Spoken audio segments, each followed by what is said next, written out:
Imaginez ceci. Vous avez 83 ans et vous êtes assis dans un café. Votre dos est droit, vos yeux sont clairs, votre peau brille. Alors que d'autres de votre âge peinent à bouger, vous montez sur votre vélo pour faire 1 heure de yoga dans le parc.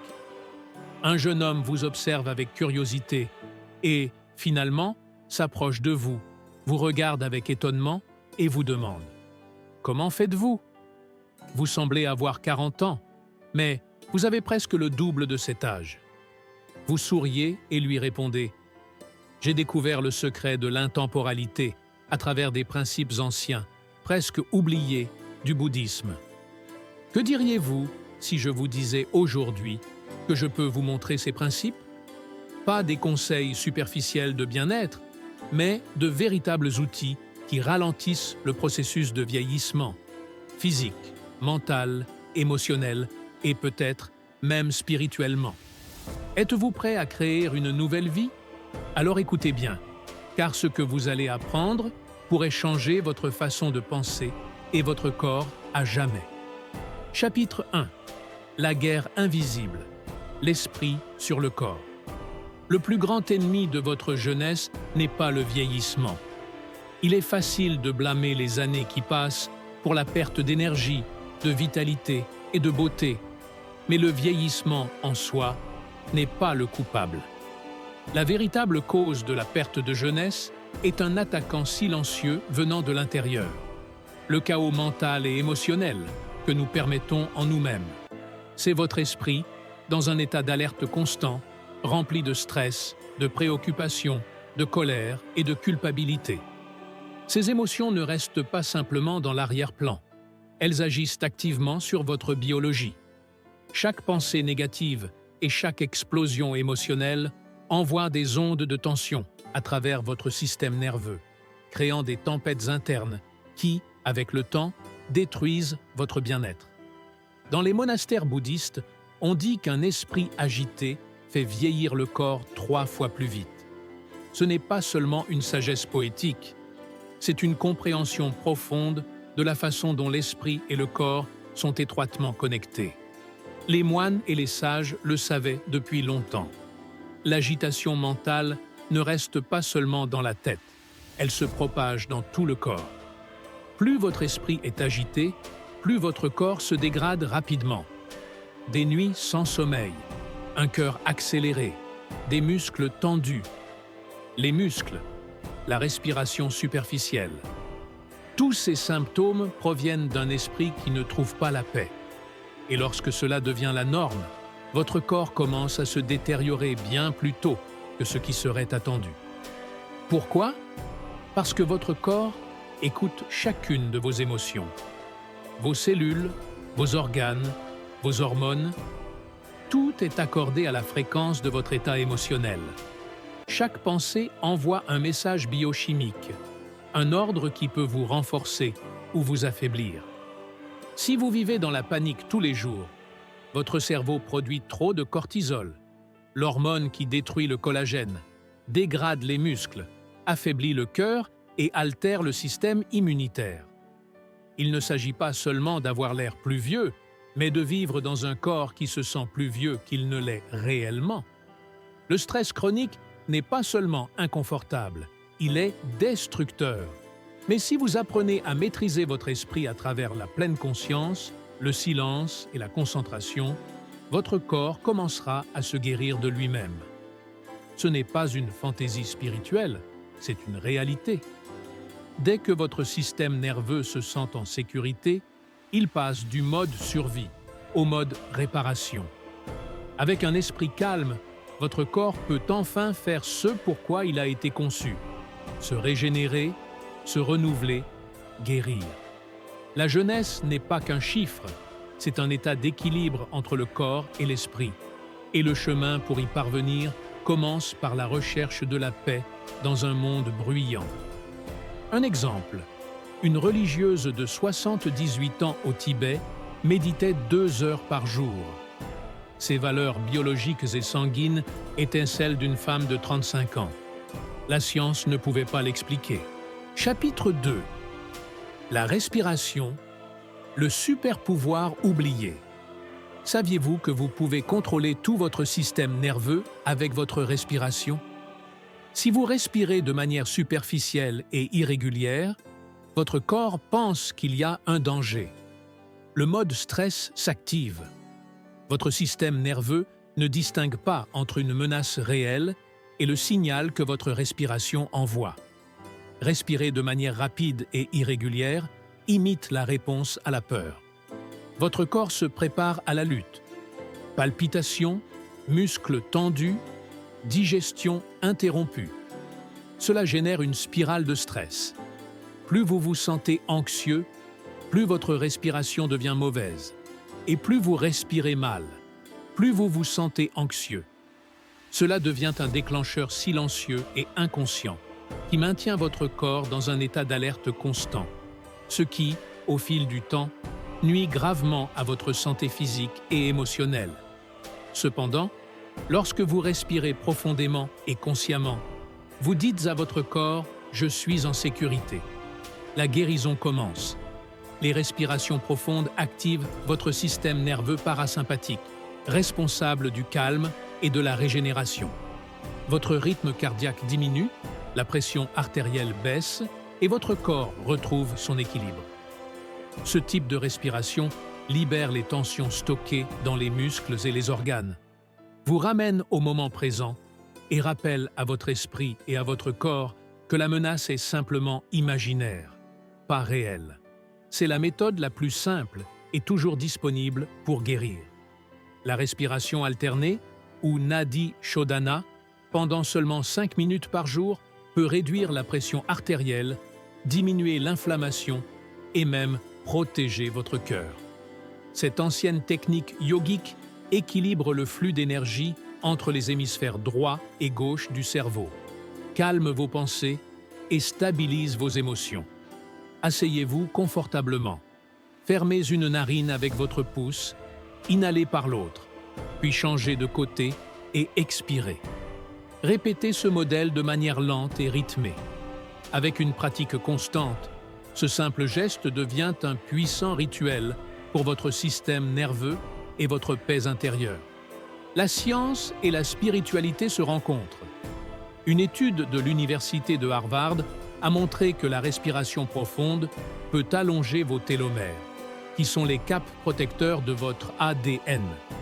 Les télomères sont comme les extrémités des lacets de chaussures. Plus ils se raccourcissent, plus les cellules vieillissent et meurent rapidement. Avoir des télomères plus longs signifie que votre corps reste jeune plus longtemps.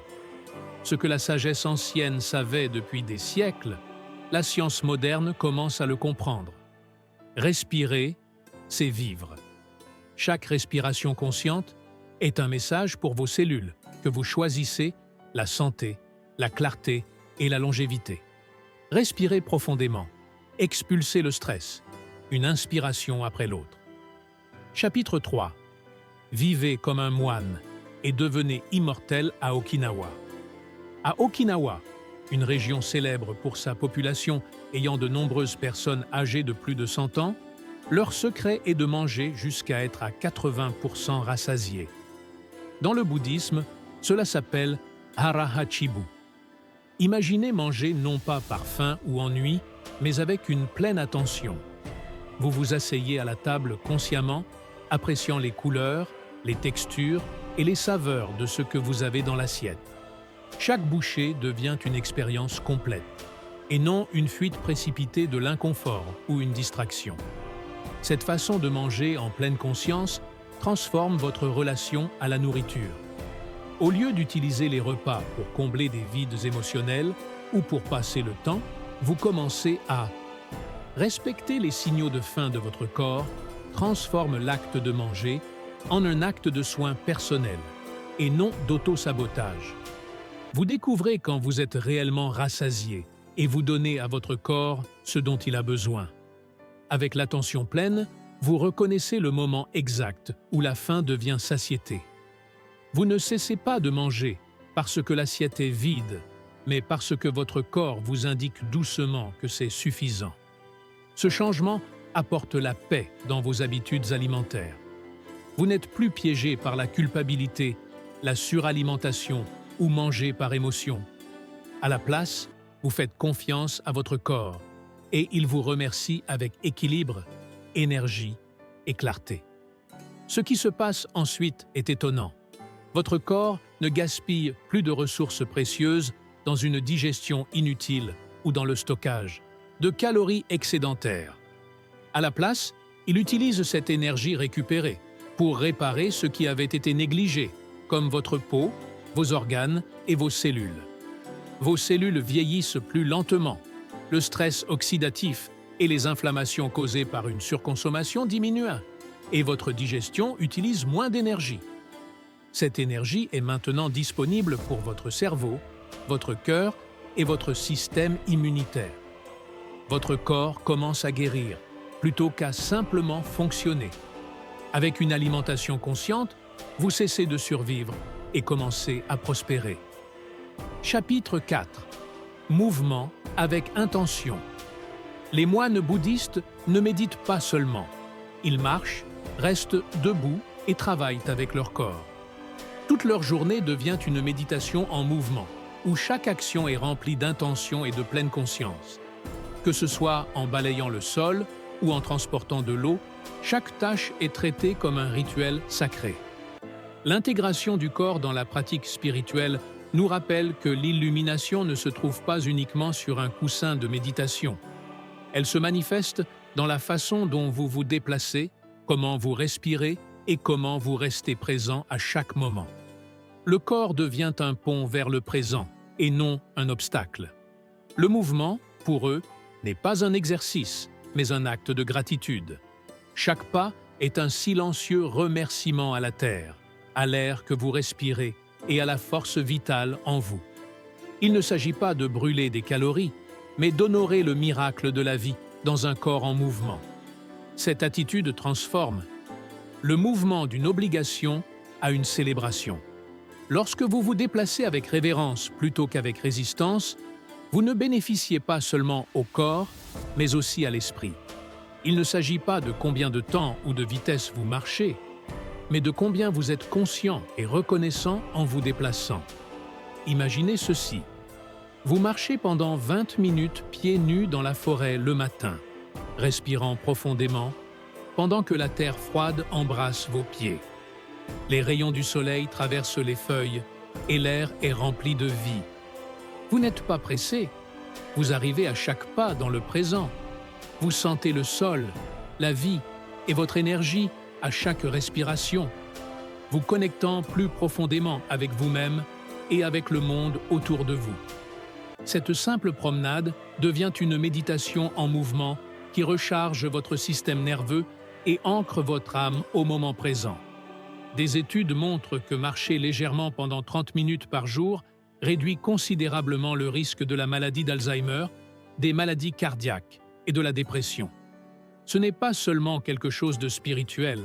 La science confirme que le mouvement conscient favorise la neuroplasticité, améliore la santé cardiovasculaire et active les neurotransmetteurs qui régulent l'humeur dans le cerveau.